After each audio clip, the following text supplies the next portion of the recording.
Hallo und willkommen zu unserer Serie Mein Laptop von innen. Hier möchte ich euch in einem schnellen Überblick zeigen, wie ihr den Akku tauscht und wie ihr an die wichtigsten Komponenten herankommt, wie SSD, RAM, Lüfter. Ich zeige euch dabei das Innenleben des Laptops. Ich zeige euch auch, was es an Tipps und Tricks noch gibt, was ihr vielleicht beachten müsst. Und dass es im Grunde genommen nicht so schwer ist, einen Laptop aufzuschrauben und an die einzelnen Komponenten heranzukommen. Legen wir los.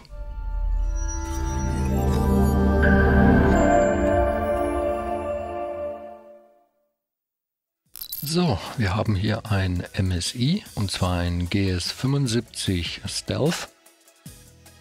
Und ich zeige euch auch gleich, wie ihr an die genaue Modellnummer herankommt. Aber zuallererst trennen wir mal das Laptop vom Ladekabel.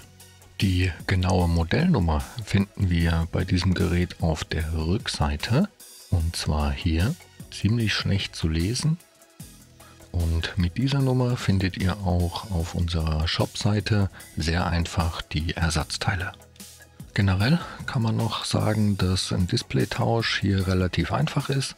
Man muss dafür nur den Frontrahmen abnehmen und kann das Display dann tauschen. Die Tastatur kommt zusammen mit dem Topcase und dafür muss man dann alles aus dem Gehäuse nehmen. So, um das Laptop jetzt zu öffnen, muss man diese Schrauben hier lösen. Ich blende euch die auch im Bild ein.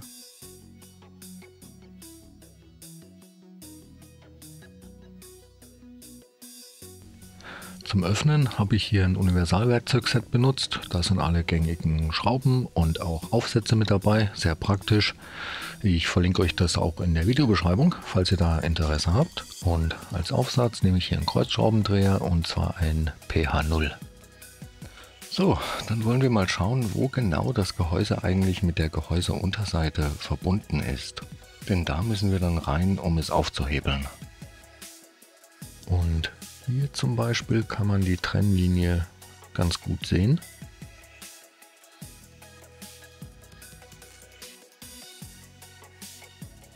Und auch hier erkennt man ziemlich gut, wo die Verbindungslinie zwischen Gehäuse und Gehäuseunterseite verläuft. Zum Aufmachen des Gerätes benutze ich hier einen dünnen, flachen Metallgegenstand. Und dann schaue ich mal, wo ich am besten reinkomme, um eine Öffnung zu kriegen. In dem Fall fange ich jetzt mal auf der Geräterückseite an. Und dann versuche ich die Gehäuseunterseite ein bisschen nach oben zu hebeln. Mit ein bisschen Wackeln und hin und her rutschen funktioniert das immer ganz gut. Und ja, das laute Knacken gehört dazu. Das ist einfach, wenn die Unterseite aus den Einraststellen gelöst wird. Dann knackt und knirscht das manchmal, das ist aber normal. Da braucht man keine Angst zu haben, was kaputt zu machen. Wenn es irgendwie gar nicht geht, dann nicht mit Gewalt. Lieber nochmal schauen, ob alle Schrauben raus sind oder ob man da vielleicht vergessen hat, eine zu lösen.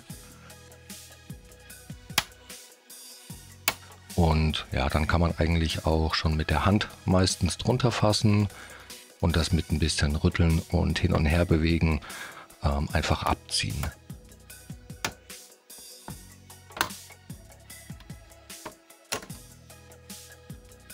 So, jetzt da wir die Unterseite gelöst haben, könnt ihr sie auch mal von innen sehen. Und so sieht dann das Gerät von innen aus. Gut, bevor wir jetzt irgendetwas weiteres machen, trennen wir aber auf jeden Fall erst einmal den Akku vom Mainboard, dass das Gerät auch wirklich keinen Strom mehr hat. Und den Akku sehen wir hier und da läuft das Kabel und der Stecker zum Mainboard. Bei diesem Gerät kann man den Stecker einfach rausziehen. In dem Fall ist es so, dass der Stecker einfach so nah am Akku sitzt, dass es ein super Gefummel ist, den überhaupt rauszukriegen.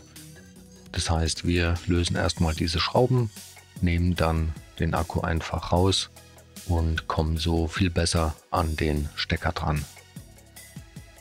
Man kann den dazu auch am Kabelbund fassen und dann mit ein bisschen Wackeln einfach rausziehen.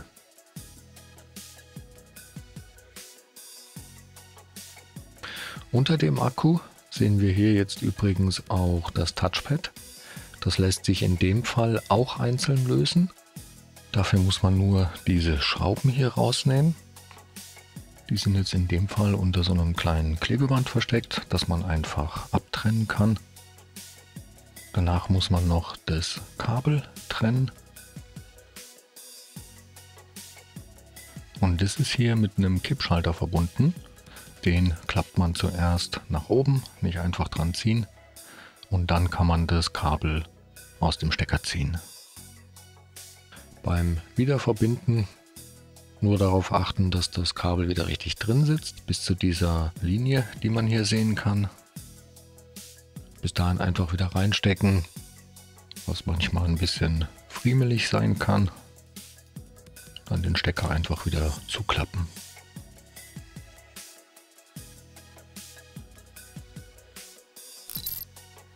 So, wie man hier gut sehen kann, ist fast alles bei diesem Gerät unter dieser Abdeckung hier.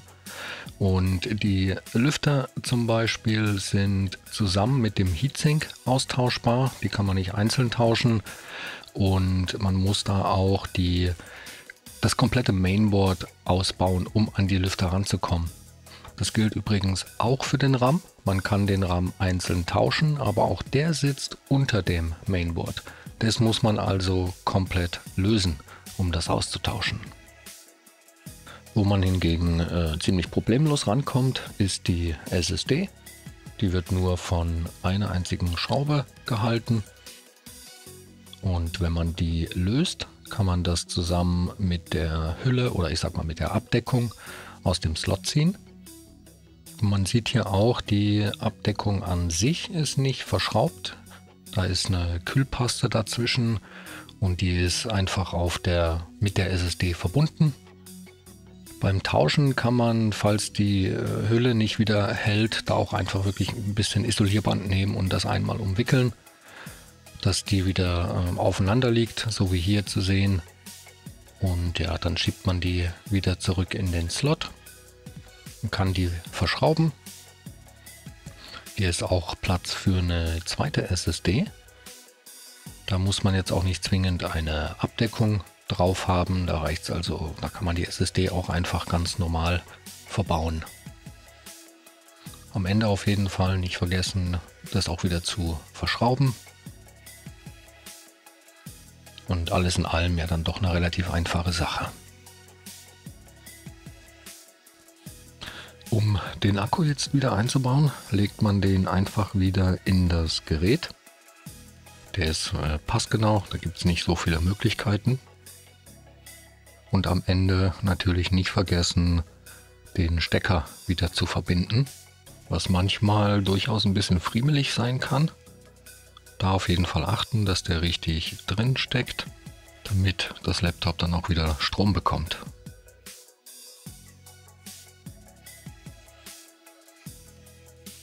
Und dann kann man den wieder festschrauben. Und so einfach ist das. So, die Gehäuseunterseite wird jetzt einfach wieder drauf gedrückt. Und ja, da kann man ruhig ein bisschen kräftig alle Stellen wirklich zudrücken. Auch in der Mitte.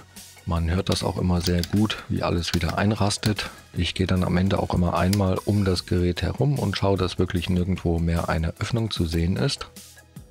Ja, und dann einfach wieder zuschrauben. Und ja, so schnell ging das. So, das war es auch schon wieder für dieses Modell. Wenn ihr noch Fragen oder Anregungen habt, lasst uns gerne einen Kommentar da. Und ja, ich hoffe, das Video hat euch weitergeholfen und ich wünsche euch viel Spaß beim Schrauben. Bis zum nächsten Mal. Ciao.